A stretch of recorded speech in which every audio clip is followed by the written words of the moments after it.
Për qytetarët e Vlorës, por edhe për drejtuesit e automjeteve, u tha se segmenti rrugor që përshkon mes për mes bllokun e banimit Albano dhe Romina, duke lidhur bulevardin e Vlorës me rrugën transballkanike, do të përfundonte sëri asfaltuari brenda datës 10 prill.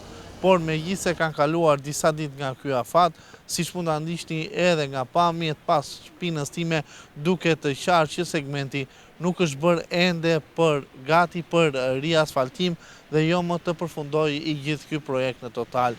Se kur do të përfundojë, deri më tani nuk ka as edhe një informacion.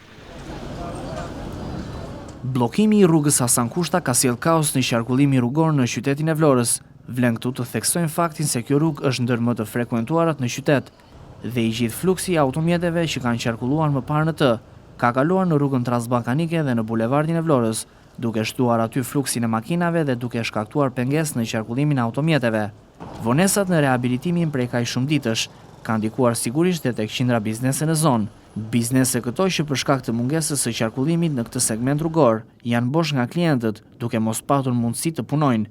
Duke pa rrugën e bllokuar, disa prej tyre kanë ulur dhe shqepenat për shkak të vështirësive që kanë për të operuar në këto kushte. Jo vetëm pa klient, por çdo ditë dhe ato që funksionojnë janë të detyruara të durojnë pluhurin dhe zhurmën që vjen nga rehabilitimi i segmentit rrugor. Gjithashtu punimet, kaq shumë në kohë të zgjatura, kanë penalizuar edhe qindra familje që jetojnë në bllokun e banimit Albano dhe Romina. Familje këto që nuk mund të shkojnë dot as në shtëpi me automjet për shkak të rrugës së bllokuar. Jo vetëm kaq, por shumë prej banesave janë prej ditësh me grila mbyllur për shkak të zhurmave dhe pluhurit që vjen prej punimeve.